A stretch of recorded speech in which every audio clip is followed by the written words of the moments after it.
Dr. Q, Yes, sir. thank you so much for being on my show. Yes. When I started this podcast, I did mention that I want to have authentic conversations with guests and find out their background and how they got into healthcare and things like that. Yeah.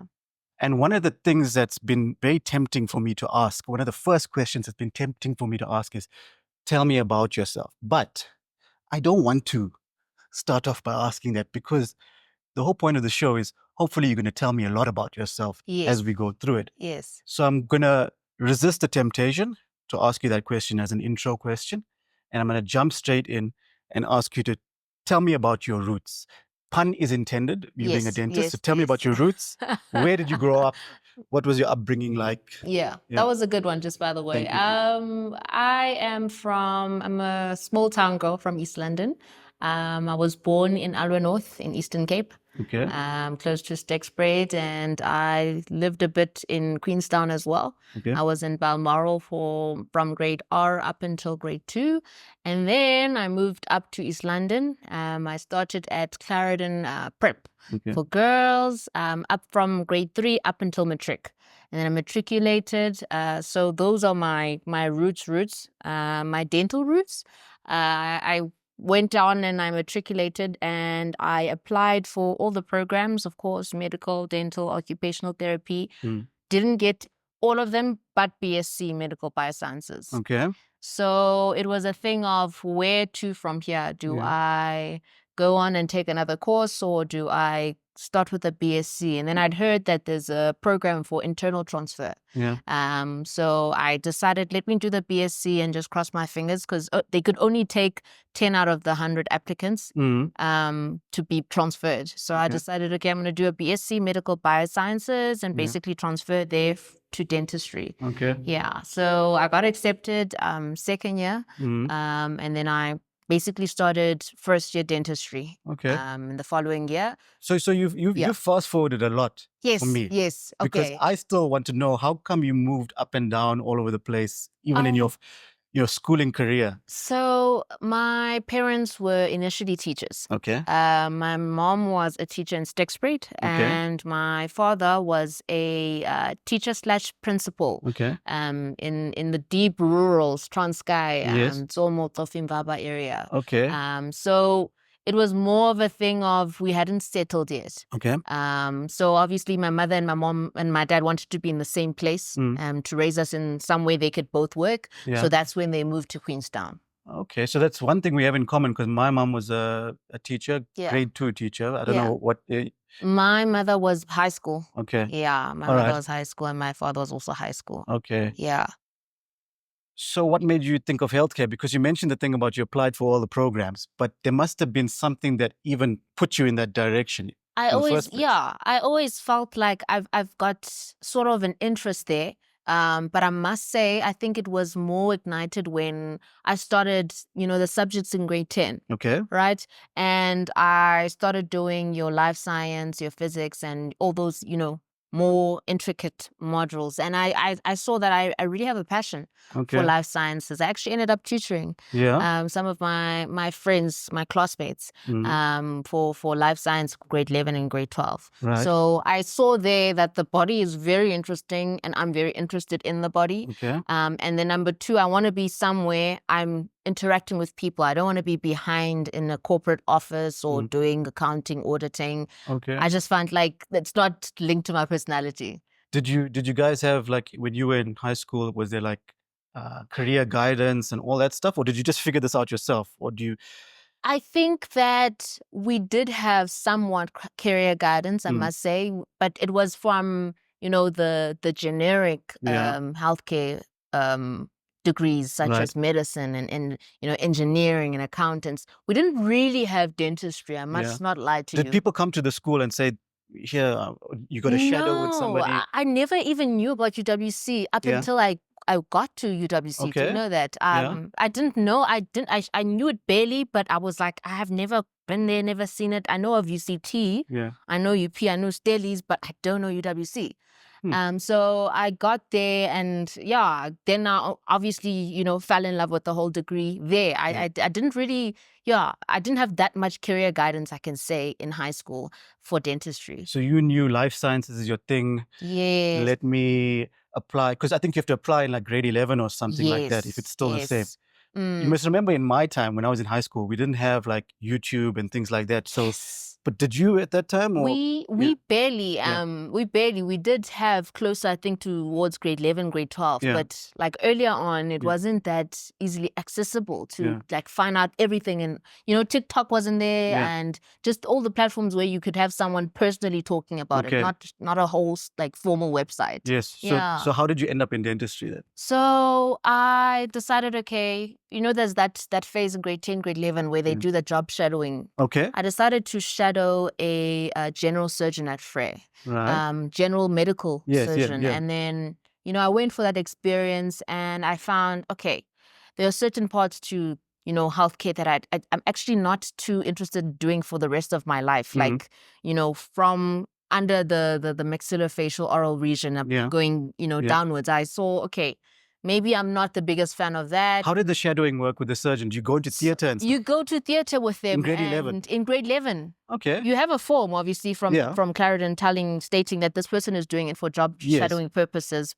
And so on. So they allow it for that one day. And they teach you how to scrub up and everything. Scrub up and everything. And I was wearing, and then I will never forget the smell of the cauterizing machine. Oh, okay. Yeah, like burnt meat almost. I was very, taken aback. Funny enough, we do gingivectomies, but that doesn't hit me like that smell of that flesh when, Okay. So you knew then, okay, general surgery is out, or I was medicine. like, no, this is a bit far out of my scope. It's very important to know yourself. I was like, this is a bit out of my scope, but I still want to be in healthcare. Okay. Then this other classmate of mine, Kristen Bungi, job shadowed a dentist. Right. And I was like, I asked her about the experience, and she was like, no, it was actually quite interesting. I think maybe you could check it out and whatever. And I mean, I had a dentist that I used to go to from primary going onwards, Dr Qaqamba. Okay. And I'd never really thought about her like that. And then I decided, okay, the next time I go for my dental visit, let me actually ask. And I had conversations with her, and also it hit me in that moment that she's one of the very few Black female dentists in East London that are like, taking the dental field, charge. She's head dentist now, but I think she was still, an associate back in the day. I was very taken aback about the fact that, there's someone in Medicross, Netcare, that's a Black female dentist, and she's one of the most demanded, dentists. I think that really, that ignited something in me that this is a space that I want to infiltrate. So she might have been one of the bigger influences in... I say that all the time. She's one of my primary inspirations. Okay. My primary inspirations into going into the dentistry. That's good. Well, shout out to her. And I hope she watches 100%. This and sees this. Yeah. I mean, does she know this? She knows this. Okay. She knows this. She's like, oh, funny enough, later on in my life, I'm going to end up working for her. Oh, okay. So it goes full circle. It works out. Yes, literally. All right. Spoiler alert. Okay. Yeah, brilliant. Okay, so... UWs then, you went to UWC. Yeah. How did you get there again? Just explain that, because you did a couple of...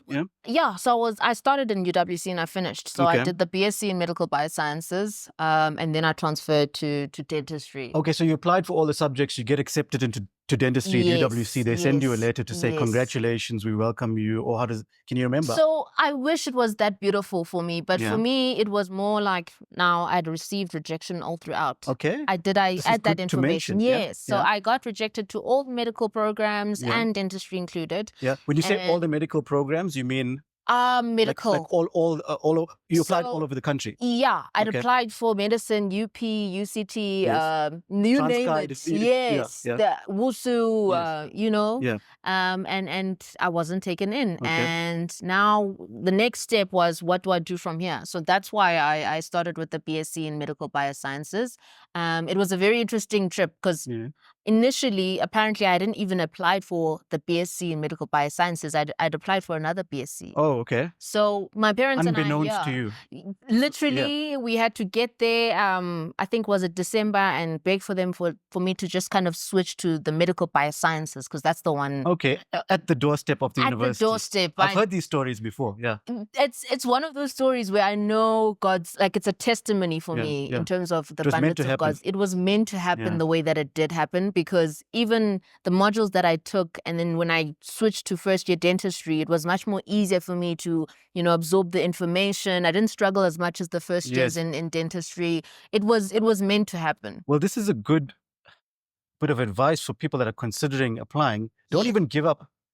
Even after you've gotten the rejection letter or anything, go to the university. Go to the university. There's walk-ins. There's people there's that bridging cancel. programs. There's people that cancel also. Yes, people cancel. So there's always hope. You don't have to stop at that rejection letter. 100%. That's really important message. I think that's brilliant. So I would go by it. Okay, so then you eventually get into you start the dental program. I can see you, for the listeners won't see you rolling your eyes slightly. I don't know if that's a sign of what's to come, but tell me about studying dentistry. No, well, it's how I got into it. Like, it's the blood, sweat, and tears. Tell me about it. When they say only 10 people are selected, and then you look around and there's people from, your classroom, and the BSc first year classroom, it's like more than 100 of us. It's I think good 300, if I'm not mistaken, or 200. You're just a face in the crowd. Like a whole lecture hall. And you ask yourself, how am I different or unique from these people? How do I impress these people? So, it took a long journey of me having to work over hours, going to the library, coming out of the library at midnight, missing out on first year experiences, first year, So I had to tell myself that I can't be part of that. I need to be. I didn't ask, but maybe I assumed this, but you obviously moved away from home to study at UWC. So you're staying at I'm in Cape Town. I'm in Kovacs student village. I'm away from home. What's Kovacs? Kovacs, it's like a residence that's inside the campus, but it's not kind an of official. Separate. Yeah. So is that your first time like staying away from? That was my first time staying away from home. I definitely, it was a different experience being independent like that. Did you adapt quickly or? I think because my parents were very overbearing and overprotective people, I was learning new things at a very fast pace. Freedom at a very fast pace. So I think, when something's going at too much of a high speed, sometimes it crashes. Yes. Yeah. I mean, there's always that risk that, like, if you come from that background of overbearing, overprotective parents, there's a risk that you might just go. You go full on impact and not have sort of a clutch or brake to sort of stop yourself. So there were points where I crashed, and then I reverted, and I was like, okay, we're not going to do that way again. All right. So I missed out on some of those experiences. I experienced some of those experiences, and then I you figured it out. It sounded like you had some system to prioritize things. I had the urgency. I had the urgency of, if I don't make it, then I go against everything that I've been trying to gun. Okay. So is that like one of the big motivating factors of making you get through the system? I'm a go-getter. I must say that's one of the things about me. I'm a go-getter. And I think it took a long time for me to actually say it, because I felt like I'm hyping myself or whatever. But it's actually something, I realized about myself. And I want to say this to you and maybe future guests. This platform is not the place to be humble. We need you to be open and honest. Okay. I'm not saying brag. Yes. But the reason why I want openness and honesty is both ways, when you struggled and when you succeeded, because people need to realize that getting into these types of careers is not just about success. That's what a lot of people see. They have to know groundwork behind. Yeah. You need to be a person that's determined. You need to be a person that's resilient. You need to be a go-getter. Yes. Okay. So you need to fetch it. And in order to fetch it, you actually have to identify to it. You know what I mean? So I'm asking you, please go for it. I'm giving you license to talk about whatever you need to talk about. I'm going to go ham. So I realized then that I'm actually a go-getter, and I want what I want. And when I don't get it, I try another way. Okay. Yeah. So I was grinding, hustling throughout that year. It was not easy. Okay. So now dentistry, right? Yes. Let me tell you about my experience in dentistry. I absolutely hated it. To me, it felt like, especially after the first 2 years when you actually get into dental school proper at Pretoria. I don't know, UWs, I think you get in sooner. But it was tough. It was the most stressful couple of years after getting into clinical of my life. I was always stressed the night before. I would have sleepless nights, especially towards the latter. Yup. How was your experience? Nothing different. And you really need to be resilient. I really highlight the word that you need to be resilient when you infiltrate that program. That 5 years molds you into that clinician that you have to be for that patient. Okay. That's a lot of work. So there's a lot of hours that you put in. I felt personally the most sort of dissatisfying, part about it was that you're kind of working. Yeah. But you're not being paid. Yes. You're kind of working, and then after you get home from work, you need to now study the theory. You've got a test, you've got exams. I'll never forget fourth year. I think you remember fourth year where we wrote about 14 exams. Okay, yeah. It's all a blur for me. But But the thing is, right, it's a good point you make. You're working, you're seeing real life patients. It's not like, it's not like play. It's not like a simulation. This is someone's life that you. How does it work? You've got to book patients, and we used to be booked patients for initial visits, and then you have to sort of follow up with this patient and make sure that you carry out the treatment and whatever sort. So and the first time you inject somebody, I think that's one of those scary moments. But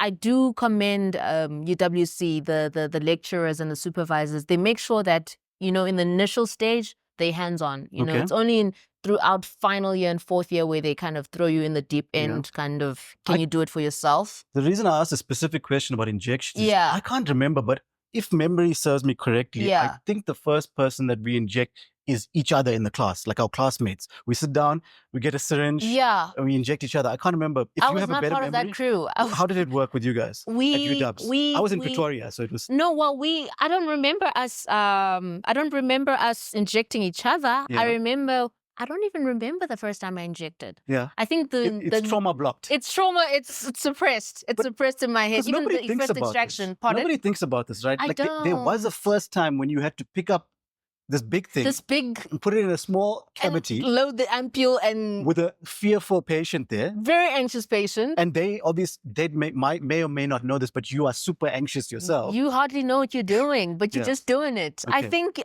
I think my brain really suppressed it, but it was one of those moments where you have to have courage, you have to have resilience, that you're gonna see the light at the end of the tunnel. Okay, so how does UWC then work? So first, second year, you do the theoretical part. So take us through like the nitty-gritty of it, if you can remember. If I remember, because I transferred from BSc, there's certain modules obviously I was exempted from, such as your life science, chemistry. I'd done all of that, human biology, of which I'm so grateful for, because in the BSc year we had done human biology throughout the year. In first year dentistry, you do it in that semester. You have to have finished it, so it was very. Yes, I remember that. Intense. So we do the basic BSc. I think if you are wanting to bridge into pharmacy or something after that first year, you still can. Because it's still the prerequisite year. Right. It's only in second year that you start now practicing baseline perio. I remember conservative dentistry, fillings, start doing those things. And then obviously there's that practical week. So when you say perio, it's because remember, it's not only dentists watching this, right? So it's cleaning teeth. Basic stuff. Basic root, not even root planing, scale and polish. Yeah. So cleaning people's teeth. Doing fillings. Drawing up a treatment plan. Different phases of a treatment learning to consult with real life people. No, well, I think in second year you go with your clinical partner. This is what I remember. You have a clinical partner. I think this is why I don't remember injecting. Because I had my clinical partner, so my brain went over that fear. So you have a clinical partner, and basically you guys see that patient together, you carry out the treatment. So if there's anything that you might have a mishap with, there's that clinical partner that kind of compensates. That's great. Then only third year do we start like prosthetics. Prosthetics is dentures. Yes, dentures. Crowns and bridges. Crowns. No. Crown and bridge, I think, was more later in like fourth year. Okay. Yeah. So. But you guys start seeing patients early. We start seeing patients early, I must say. We start seeing patients. They try push us, quite soon, because obviously you must get over that threshold of seeing a patient and getting over your nerves and all that. Yep, I get you. Yeah. Was there anything like in particular that you enjoyed in dental school, and didn't enjoy? The freebies. Okay. Yeah, I will Yeah? always go out with that. The freebies were Like very what? awesome. Like free toothpaste, Okay. toothbrushes, and I should have scrub come cabs. to UWC, man. I got Did you I got guys? accepted there, but I didn't study there. You never got the freebies? I don't remember getting freebies. No. No. What's Yeah. happening there? Okay. And then what didn't you like? Everything else. Everything else was so traumatic. For me, it was endo. Like, I yes. feared root canals. Yeah.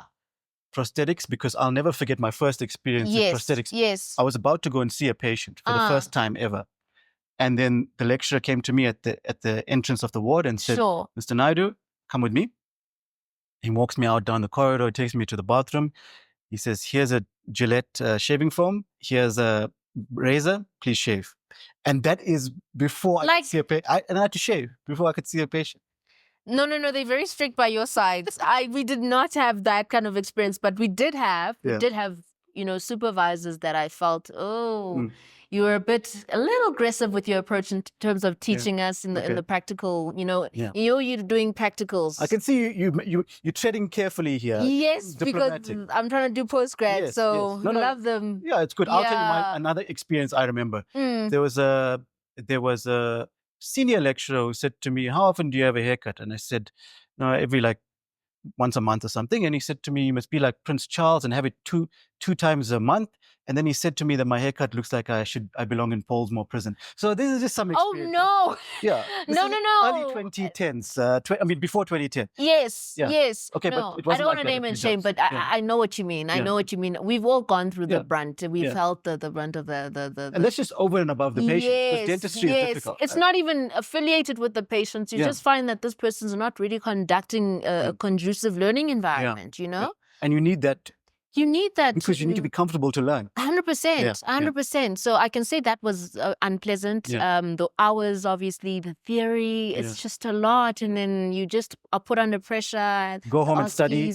Yes, studying. After working. After working, you're so tired. And then obtaining quotas. Oh, yes.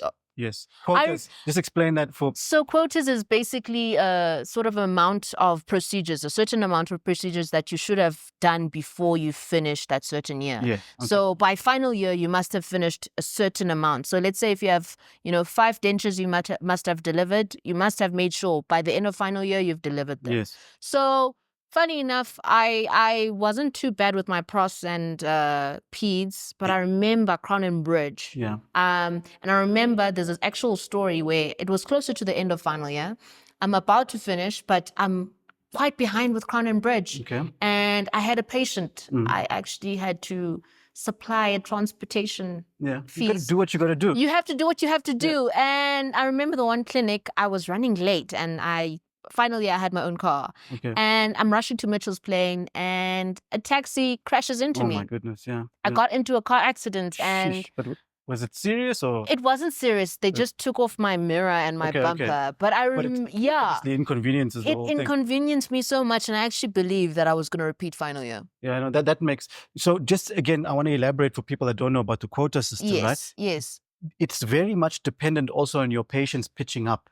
Like they have to be there. They cancel, then And the lecturers, they don't care. Yeah, they can't. I mean, they can't really care. Yeah, it's part of life. Exactly. Yeah. So if it's either you meet the requirement or you don't. Yes. So if that patient decides they're going to slack mid-treatment, and I remember for our diagnostic patients, they were starting to sort of run tired with the whole, you have to do 3 disciples and you remember that whole, So your patient needs to be there. There's the pressure of the patient being there and being compliant. Yes. And I brought that up because you mentioned the thing about having to cover transport for your patients. Yes. Sometimes they simply can't make it. They can't afford it. They can't afford it. Yeah. That's public sector for you. Yes. So you have to compensate for that. So that patient is there, that patient gets and receives the treatment. Okay. So I remember that was the very scary part of dental schools, not knowing if you're going to make it or not. Yes, okay. And the pandemic didn't come in when you were a student? It did. When and how? It came later on, 3rd year. Okay, so then what happened? So we stopped. So I remember we were all taken home initially, right? And then we were phased in, and we were the last people to be phased in, technically, because I was in 3rd year. So we were out of clinical practice for about, I think, 3 or 4 months. Sheesh. Yeah, so that delays things altogether, right? I can definitely say it created a setback in our learning. And how do you learn? What do you do? We were online. Yeah. We were trying to attend lectures Yeah. trying to attend Yeah. lectures online, trying I to get you. complete Yes. tasks It's online. all very new at that It's time, very right? new, and also it's very easy for you to fall back because Yeah. you're Yeah. attending Of a course. lecture on a laptop. Yeah. There's no one to And you keep you can't practice accountable. like dentistry. That's the thing. You're not doing Virtually. the practical portion of Yeah. it. So we definitely had a setback that we had to catch up on. That was Okay. also the stressful part about Yeah. fourth year, is that you're not only catching up on fourth year, but you're catching up on That the is third year that you missed. a whole nother curveball. But That was you guys, something so different. Yeah. you persevered, and like after 4 months, you go back in and push. You have to push. And I feel like we were very strong for that because, you know, some people were not so, you know, weren't able to catch up. Some people had to repeat the year. Yes. And also, I'm just thinking, if it was me, if I go back after those first few months, I'll be worried about COVID, like scared of COVID. We were also, you know, and imagine our final year were the first people to go back because Wow. they're essential workers. Yeah. So it was very scary, and we were forced to do the vaccine. Everything was just we're moving as we're going. Sure. But it all worked out in the end. It all worked out in You the passed? end. Yes. And like, so were you looking forward to passing and moving on? And what was I was so excited. Yeah. Because you get to a point in that 5 years where your friends Yeah. outside of dentistry, they're Yeah. graduating. Yeah. All the non-medical people. All the right? non-medical people, they're graduating, and now you're left alone, Yeah. and now this work intensity is also going Yeah, higher. yeah. It not hits your earning. mental a bit. Yeah. They're starting to buy cars. You and all. getting people are buying cars, people are working. You're still a student, you're still Yeah. working on a student budget. It gets draining, you know. Okay, so you were looking forward to that sort of freedom, yeah. financial freedom. You start wanting to interact with the outside world again. You've been a student for a good 5 years. For me, it was 6. So I was. Were you looking forward to the actual practice of dentistry, though? I was very scared. Yeah. I must not lie. I was very scared. But I kept on building my confidence, you know, through clinicals. But I was excited to. It's important to mention the fear, to because fill out people my need purpose. to know this, right? Yeah. Because in my mind, right, without having studied dentistry or anything, I think, okay, once you've got that degree, that means you can do every single thing under the sun as a doctor or dentist. Technically, yes. Well, theoretically. Yeah, but you know, as a final year, thinking of next year, ComServe, I'm going to be out on my own, no supervision. I think it's very scary because now the supervisors that are sort of spoon feeding you and babysitting you are not there anymore. It's you and that patient, and nobody else to back you up. And no one else to back you up. So it's very scary. So tell me about ComServe then. ComServe, for me, I ComServed at in the middle Nelson Mandela Bay municipality, as you know. Okay. So ComServe for me was really great. Yeah. What is it like? I was with the supervisor time and time again. There were clinics, but I was working in different parts of the Nelson Mandela Bay. So I was Wells Estate, Uteneg, Livingstone. Okay. So no Warmer, fixed base, like not fixed base. Okay. Yeah. So I was using my car. I was using my car quite a lot. Oh, not even a public hospital car or something. No. Sure.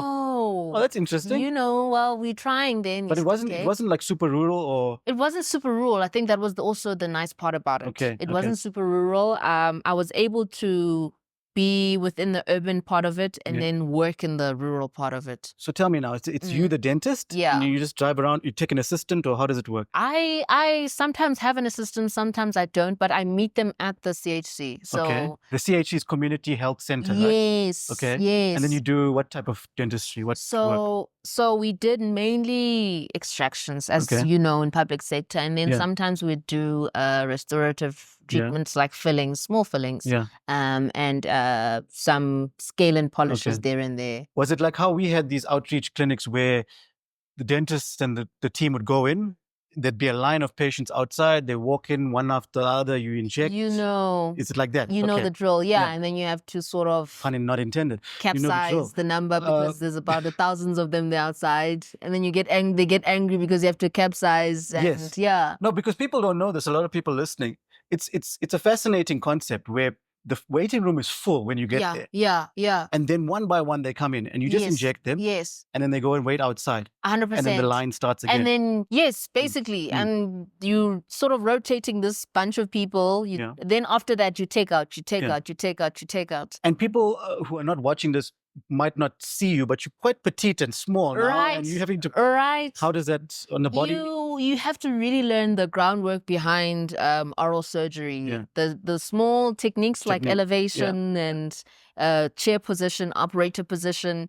You try and sort of master those aspects because that's what works in your favor. Yes. Then so you find positions that work for you. You find tools that work for you, forceps that work for you, and then you work around it. But there are some teeth where you're like, this is testing the physics of my stature and everything. Because I know patients will come there and they'll see you and be like, are you going to pull out my, like, especially these big men, right? Yes. But they don't realize it's technique more than... Oh, no. And now you're in the public sector, you know, where you're getting your specific class of men that perceive women a certain way. So they see this person and they enter, and sometimes I don't have a dental assistant, so I'm the only one operating there. And you find they're very intimidated because how is this small person going to execute this treatment? So a lot of them, you know, they go by the term sister, you know, you're not a doctor anymore. Sissy, Yes. And then you have to sort of demand the respect from them. Yes. It's a lot. It's an interesting dynamic. It's an interesting dynamic, but you work around it because you're aware. I grew up around it, so... Okay, and then so you don't feel... Did you feel like the need to say, sorry, I'm not sister, I'm doctor? I sometimes did. When you felt like a patient's now going to undermine your whole treatment. Yes. Then you must step in and demand the respect. You're a bit assertive, Yeah, but sometimes you find it's their way of life. It's what they know. They don't know better. Yeah. You can't blame people if that's their upbringing and that's what they know. You know? You can't really take it personally. 100%. Even though it's very easy for us as humans to 100%. So you find with, you know, cases where you feel that you need to, then you step in. But sometimes just let it go and serve your people. You met my wife just now. She and I used to work together at a public hospital in Mpumalanga. I would always get irritated on her behalf when, like, a patient would walk in and look at both of us and say to us, I'm here to see the doctor and all that stuff. But I like the point you make. I like the point you make. You've got to just remember where they're coming from. 100%. Apply the understanding and the practicality. Yes. Okay. But it's useful to know. And what was the most valuable thing that you learned in the community service year, or not even dentistry related? That public sector is definitely carrying the biggest oral burden. And that's because, you know, there's a big gap of no knowledge of oral health and how to optimize it. I feel they don't have the platform, obviously, because, you know, public sector, there's a lack of resource. Right. So you find they're not aware of the in-between treatments, like your endodontic treatments to save your teeth. Right. You know, sometimes you find is coming for an extraction for a tooth that could have easily been restored, you know, with the indirect pulp capping or so on. So there's a big gap of knowledge that's when you say the gap of knowledge, you mean like the patients are coming just, I want to take out my tooth. Yes, they come in for something where you know that you could do more for them, but they're oblivious to that because they've never been exposed to that. And then can you not simply just say to them, these are your options? And you do propose, but, you know, you find that a person came for a certain agenda. They don't want to work around it because they don't know of it. You know? So it's not that you don't have because you could have done a restoration if... You know, if you could, but also lack of resource as well. Remember that. That's why I'm asking, because maybe it's an assumption that I'm making, but in most of these public facilities, there's simply no resources for fillings or anything else. That's the thing as well. So you're working against the odds as well. Yeah. So you find there's not much that you can do for them. I get you. But also this is where you find the dental anxiety sources from, is that, you know, a person sometimes has a certain upbringing where they lived with their grandmother or they lived with their mother or something, you know, in the rurals. Yes. They only know of dental extractions, and then in their adulthood, they obtain a medical aid, and then they start seeing dentists regularly. Right. But now it's hard for them to sort of have a healthy relationship with their dentist because they only know of the painful aspect of it. They don't know, you know, in private sector, now that I'm in the private sector, I'm able to see that, you know, there is a certain level of privilege because a child that's 6 years old can come in and then start they check up and polish and, you know, have a preventative approach. So they don't have an anxiety as much as, you know, someone who grew up where they just pull teeth. So it's all about maybe exposure and awareness of 100%, 100%. It seems like there's a gap there. There's a big gap. And I think this is why I joined the South African Dental Association and all these councils, is that I wanted to be that person that goes for school visits, executes this knowledge, because I feel they need to be taught. They need to be empowered with the knowledge. Brilliant, brilliant. Okay. I want to get to that SADA a bit later. Yes, yes. But before we get there, I mean, you've had diverse roles, right? Yes, from ComServe, yes. I think you did internship somewhere, and Yes. before dentistry, you dabbled in hospitality as a Yes. waitress Yes. and brand promoter, etc., etc. Mm, How have all these experiences shaped the way you I see healthcare? definitely feel like it built the confidence in me. Yeah, Dentistry is about the people, right. you being a people's person. And I was a waitress. Yeah, but were you born a people's person? I feel like, if I look at you, I'm like, this is a This natural. person, This is natural. I So, think I was. yeah, I think I was because from 16 I was like, let's start promoting. okay, Let's get a job. that's brilliant. Yeah, Yeah. and then I did promoting. I was handing out flyers. I Yeah. used to be the girl handing out the Olay flowers. And why did you flyers. do this? Is it It's okay. I wanted to obtain freedom from my parents, okay? financial freedom. Right. And I just generally felt I don't know. So you were to go. You really wanted I've to get that, always been make that, first step. I yeah, didn't want to wait for secure the mid-grade. bag, as Yes. they say. I'm not that old. Yes. See, I know No, these no. things. You're getting me. So I was really the secure the bag kind of girl Okay. from a very young age. And you actually went out and did it. It wasn't just I need to. No, Yeah. I wrote it down. How am I going to? Okay, I'm 16. It's the legal age to start Yeah. working. Let me go apply. Handed out flyers. Started up, drafted my CV, and Yeah. then I handed out flyers. I asked these people promoting. I was like, "How do you get Yeah. into this gig?" And then they told me, they gave me the contact, and then I submitted. And waitressing and everything. Then waitressing, I applied. Okay, I needed some income for December, so I was Yeah. like, "Let me go waitress for a bit." After that, brilliant. yeah. So Yeah. then I waitressed at an Indian fine diner, Right, okay. Aroma. Yes, Yeah. so it was very interesting. Very nice tips. Okay, good. Yeah. But it taught me how to socially work with someone, and Yeah. how it links to dentistry in that it helped me to sort of master the social psychological Yes, aspect. yes. You need to have someone, when you're going for a product, Yeah. they're coming for a product Yeah, from or a us. You service and a product. Yeah. you must be able to sell the Yeah. product. You must be able to convince the Yes. client of the product. And Yeah. then if they have inquiries thereof, you must be able to provide that to them. So it all gave you experience into being a people's person and knowing 100%. how to interact with people. 100%. And the sales part of Yeah. it. So it really helped. I mean, it's not that you just, I know you No. did it to secure the bag and maybe you needed that Yeah. December money, but Yeah. actually indirectly, It started doing something. It started Yeah. creating or molding a leader in me, and sort of someone who kind of goes and Yes. gets something and is able to sort of bridge and create rapport. yes, because presumably you mentioned the tips were great and everything at the Yeah. restaurant, Yeah. but you must have come across, obnoxious clients. and- That's also another aspect. know? Yeah, it taught me about difficult clients. You will always have difficult Yes. clients. So you must accept the fact that you will always have difficult patients. It is Yes. part of life. They come and they go, but you get good clients as well. And you started learning this from the age of like 16. Very early. As someone, handing out flyers, you need to learn the act of rejection. Yeah, You Me, know? I only learned this after I started practicing. You see, I see at the age that of with 20-something. some other, Yeah.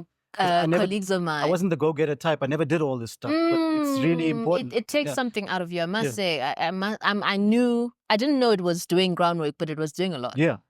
It Sure, was doing that's a brilliant. lot. Okay. Yeah. So you mentioned So this. you were the shy kind of. I was, I still am, but super timid, super shy. I didn't like Yeah, interacting with yeah. people. Yeah. I would never say so. which Do makes you know that? makes one wonder, why would this person get into that kind of Dentistry career? as a whole, But yeah. this is why I'm also so fascinated by this concept of why did people get into it? Because I'm one of those people that ask myself, why did I get into it? Yeah. Yeah. No, well, I don't have an answer for me. You but still feel like, I feel like you found your place. I feel like Really? you found your niche. Eventually, in time, it took time and a bit of, It does. but I It didn't have the does. foresight that you had, which is great. I mean, let me not lie to you. Dentistry, I didn't really know if it was for me until third year. Okay. Yeah. So it was when I started interacting with the patients, and there's a certain patient that I'll never forget. I always tell the stories that I delivered a denture for them, and they told me, they said they wish and hope that whatever I touch with my hands turns into gold. Okay, and that stuck with you. For me, that was an affirmation that I'm where I'm supposed to be. I'm glad you carrying remember out. that, Yeah. because we tend to remember the negatives more than the positives But you in our must- field. Like, Yes. we're always hard on ourselves when there's a negative, but 100%. But it's very important to see the collateral beauty in it all. and celebrate the wins. Eh? Yes. Okay. Focus on the wins. Very. Otherwise, you'll perish. I think that's great advice. It's hard to do, but it's the correct advice. If I you feel. actively practice it. Agreed. You know. So you mentioned the SADA involvement. Now, you remember of SADA, I don't know exactly what you'll explain to me. You also, the Pediatric Society you were involved in. Yes, the Young You've spoken at Dentists Council. webinars. Yes.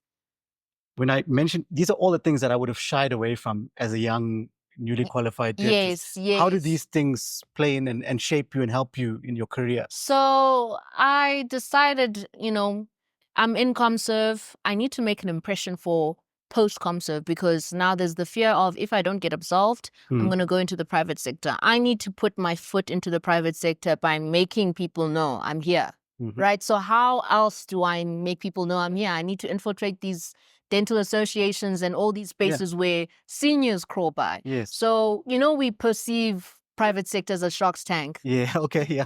Sort of.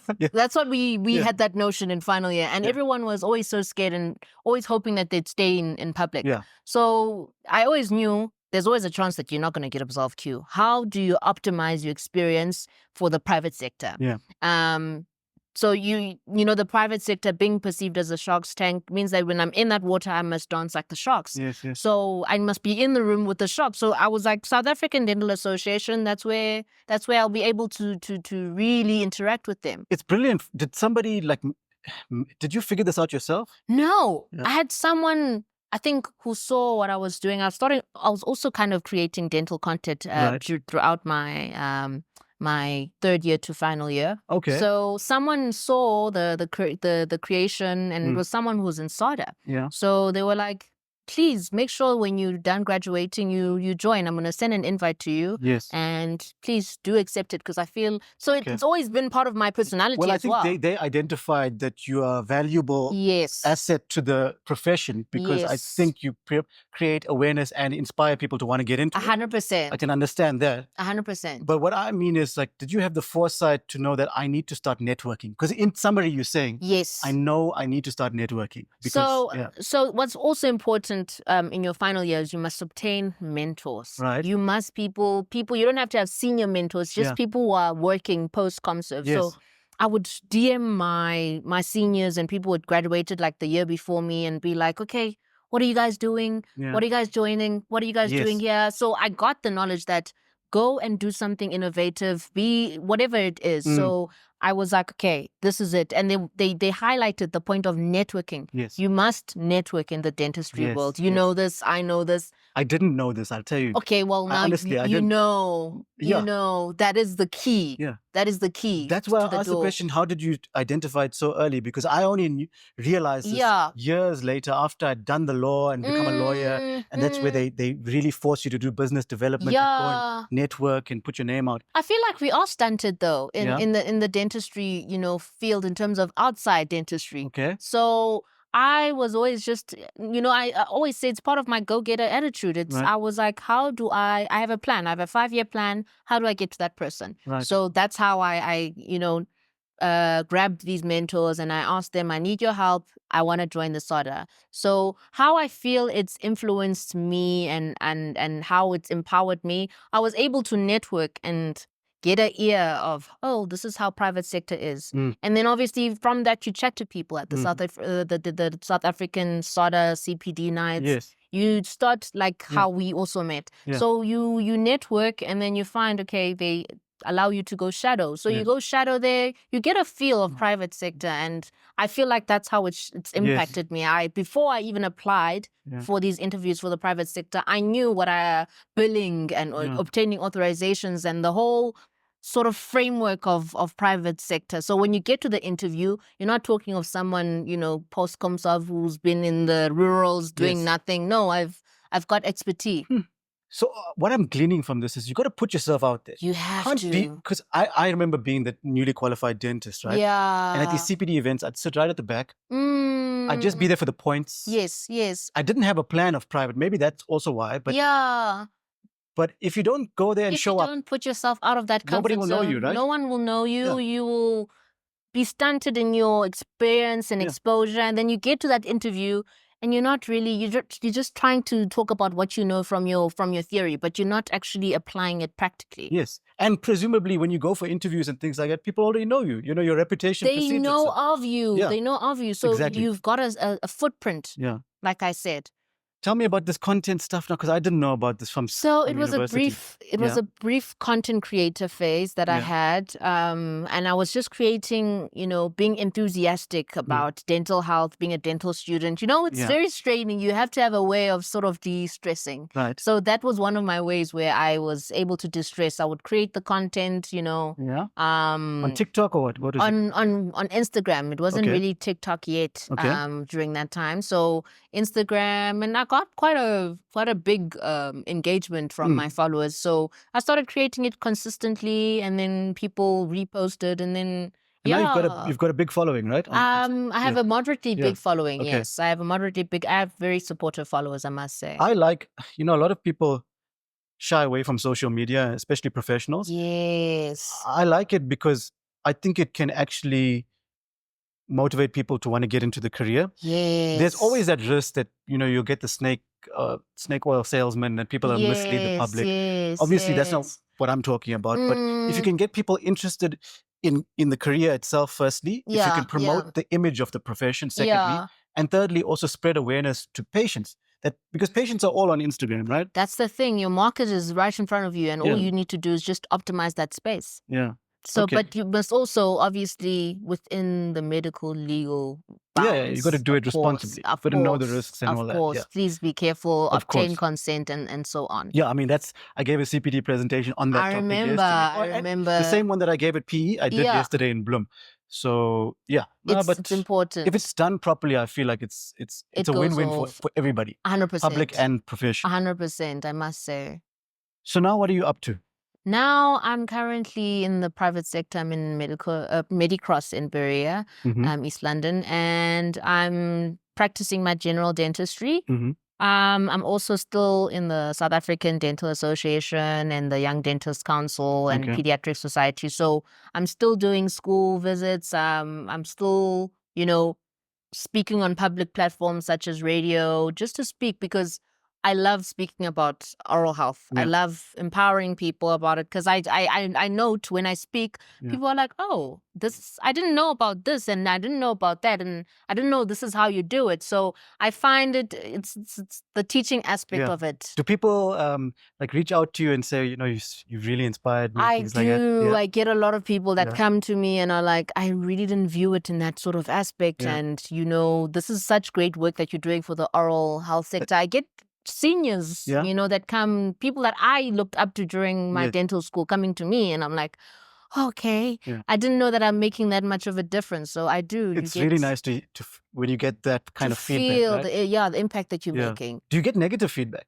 You sometimes do, but I haven't gotten from the public platform I've spoken on. Oh, no, that's brilliant, because this podcast is only 2 episodes young, right? Yes. I've but already, it's going so big. On the second episode, which has been very successful. Yes. I would say it's gone viral, like thousands of views, right?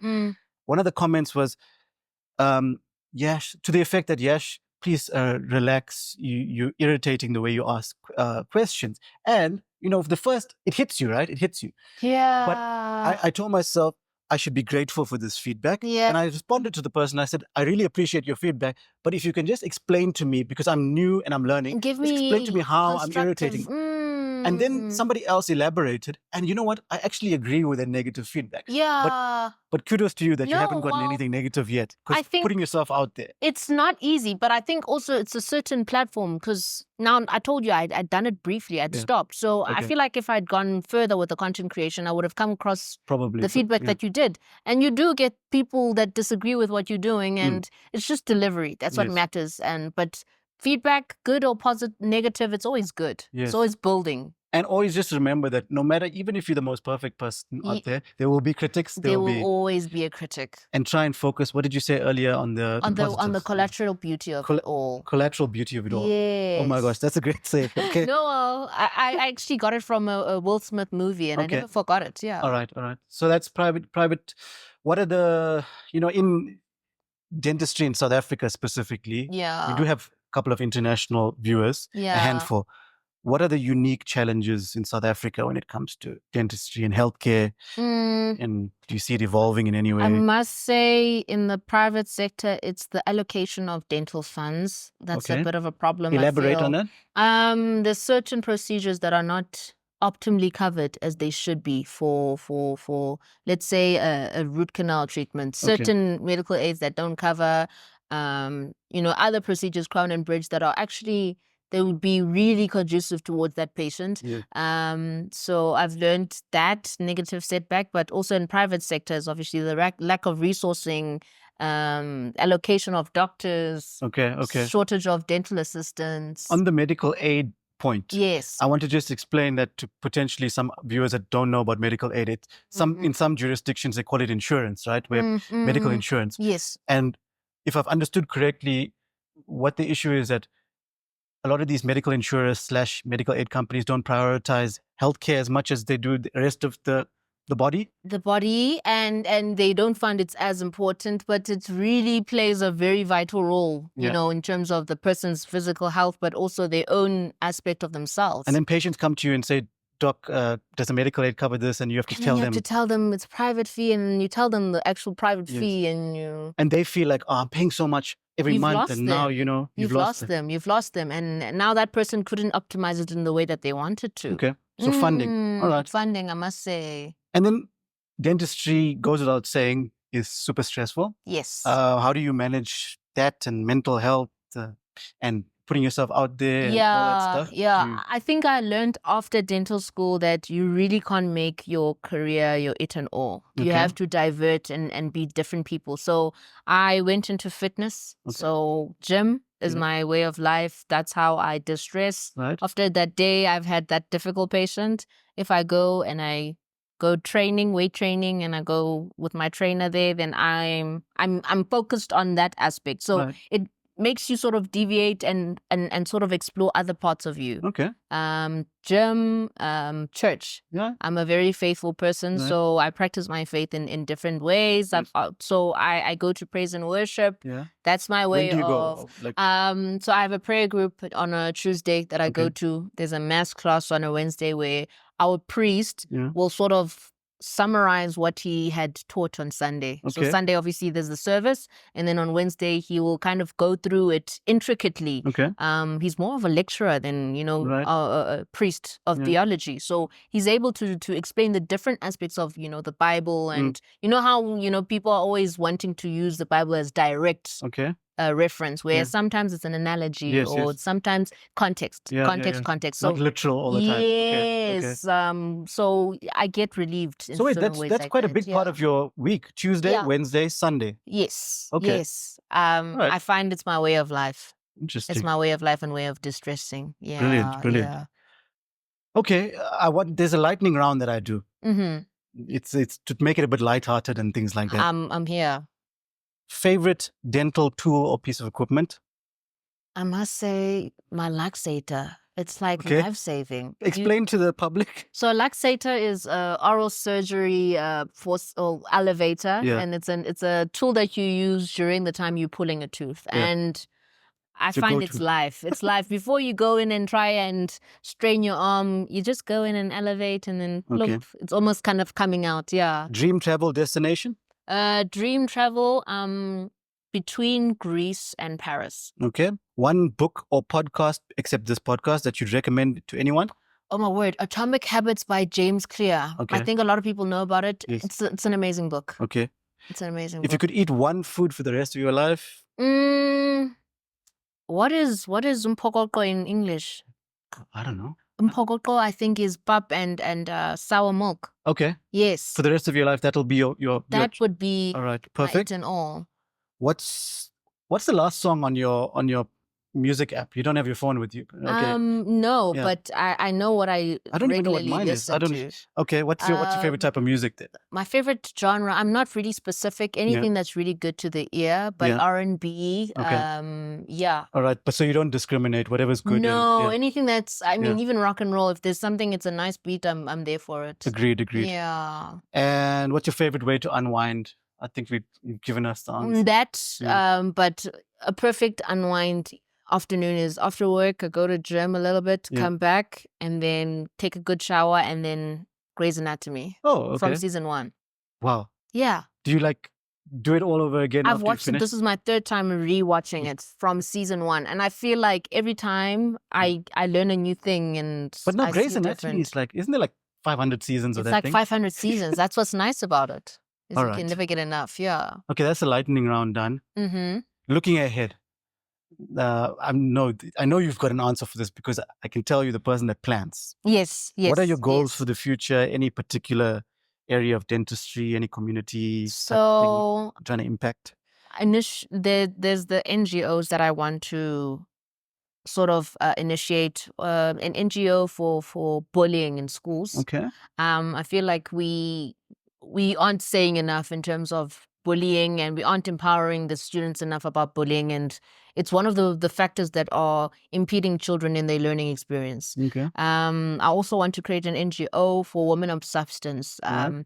There's not enough females speaking for other younger females in these fields like engineering and dentistry Yes. and all these very critical, That's awesome. Yeah. So I want to grab a friend, me and a bunch of girls that are obviously done and graduated, and we go speak to these children in lower and middle income class, schools, because they don't really get that career guidance. They don't get those people that are going to go to them. So I want to be that person that kind of creates that bridge for them, that Black female, your dream is valid. You can do this. These are the steps. Because sometimes they want to do it, they are empowered to do it, but they don't know the steps. Yeah, the nitty-gritty of it. Yeah, the APS points, the NBT scores, the application process, and what I want to be that person for them. That's brilliant. I want to be that person. And then obviously, thirdly, in my dentistry field, I want to optimize public health. I want to be on TV. Yeah. I want to be on billboards, and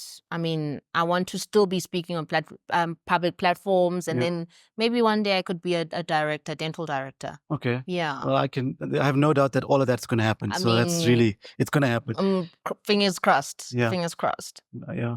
Okay. So, final question I usually ask the guests: if you had one piece of advice for someone thinking of dentistry, what would it be? Somebody comes to you and say, I'm thinking of doing dentistry. Just be ready. Just be a person that can take anything. Okay. I'm not saying anything, but be able to be resilient. Yeah. Be able to be hardworking. Yeah. Yeah. Be able to be social. Okay. It will definitely take out the social portion of you. Yeah. So be someone who socializes, people's person.